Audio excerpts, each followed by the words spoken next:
Okay, good morning, English 3-4C. Today is Tuesday, November 3rd.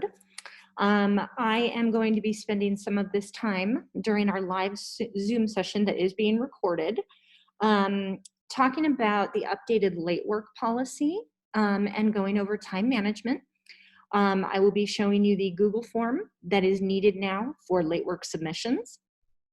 I'll talk a little bit about how the grading works on the HyperDocs, and then we'll do a breakdown of the work that you should be working on today on poetry and imagery.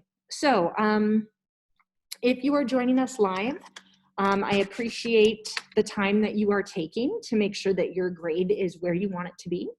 If you are tuning in later, that is perfectly fine, but I do want to strongly recommend that you watch the entirety of the videos that I'm posting. In addition, there are screencasts put together through every single HyperDoc that walks you through how to attack each part of the HyperDoc. The issue that I'm seeing that many students are having is that many students are making a choice not to read the directions, and they're making the choice not to watch the screencasts that read the directions to you. You have to choose one or the other. Otherwise, you're going to be very lost, or you're going to continue to lose points for not following directions effectively. This situation with partial distance learning, partial on-campus, is not ideal for anyone, but we do have to start showing the tenacity to be able to meet this challenge head on. I know it's not easy, and I empathize with what everybody is going through. I really do. But I also know that it would be a mistake to just decide that it's too hard and give up, because we've got to try to pull through this until we all get to be back here on campus together. So let's start first with the new late work policy. So if I go to Schoology, to the folder, let's just take a look here. Monday's folder, yesterday you were to check in. You could take a look at that grammar and smart sentences slideshow. Typically, students are not taking more than 30 to 60 minutes on the grammar and smart sentences slideshow. It's very easy to get full credit if you are paying attention and following directions. If you are asked to put word count and you don't put word count, I'm not going to grade it for you. And that is in the slideshow, and that is made very clear to you. I understand that there is an argument out there right now that capitalization and grammar don't matter. Unfortunately, that is not the policy in an English class. An English class is where we are teaching you the proper grammar, capitalization mechanics, and the standard practice of formal English language. That's the bottom line. That means that you can't get away with not capitalizing things.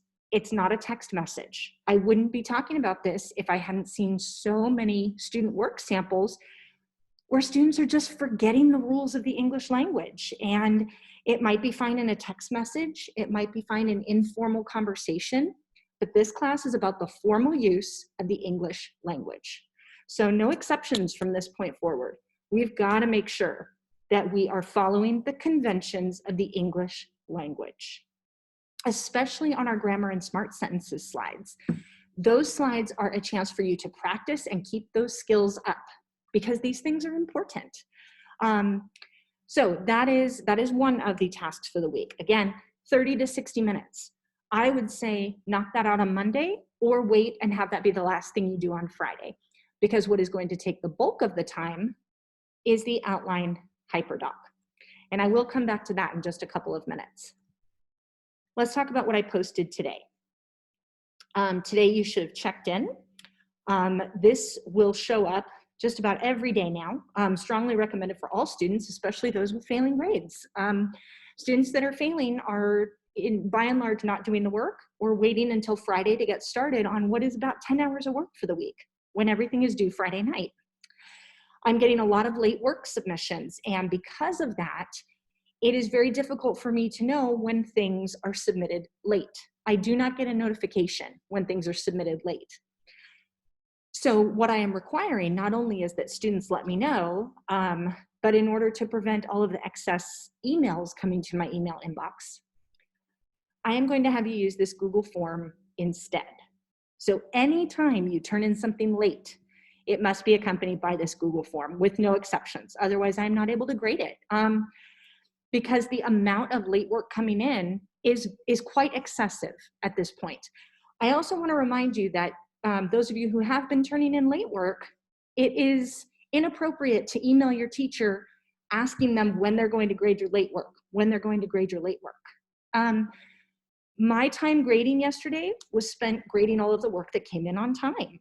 And late work is always going to get last priority. That's just the way that it is.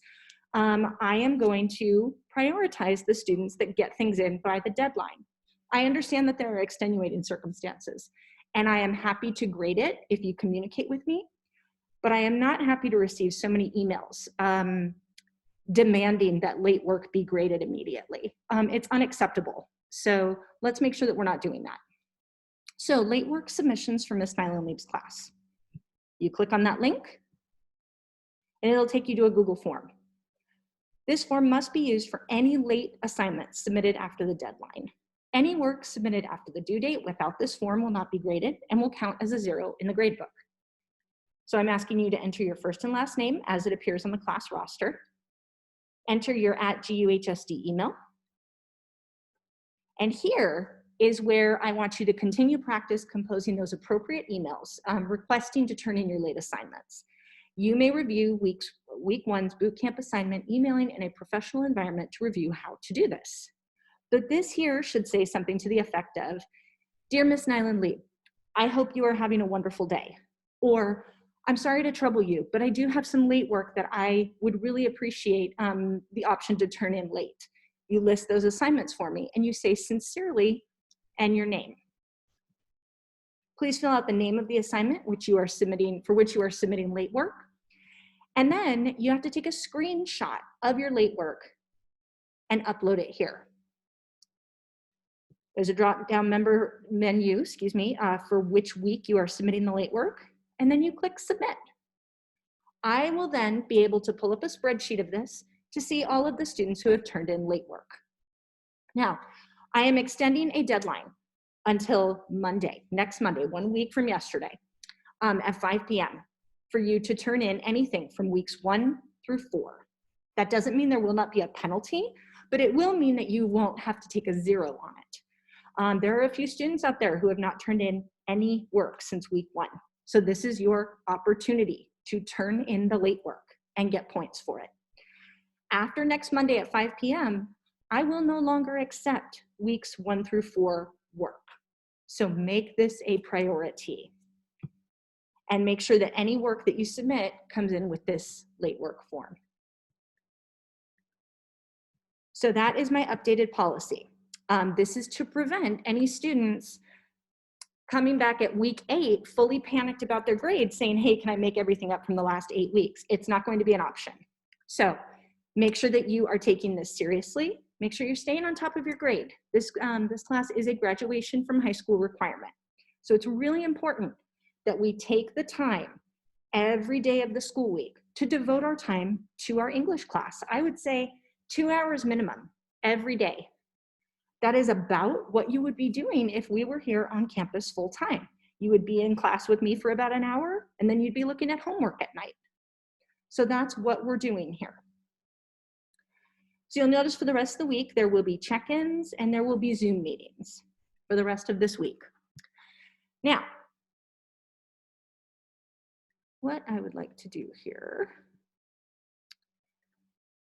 is take a look here. So when it comes to the grading breakdown, what I mean by that is that on our hyperdocs for the week, you will notice that there are point breakdowns.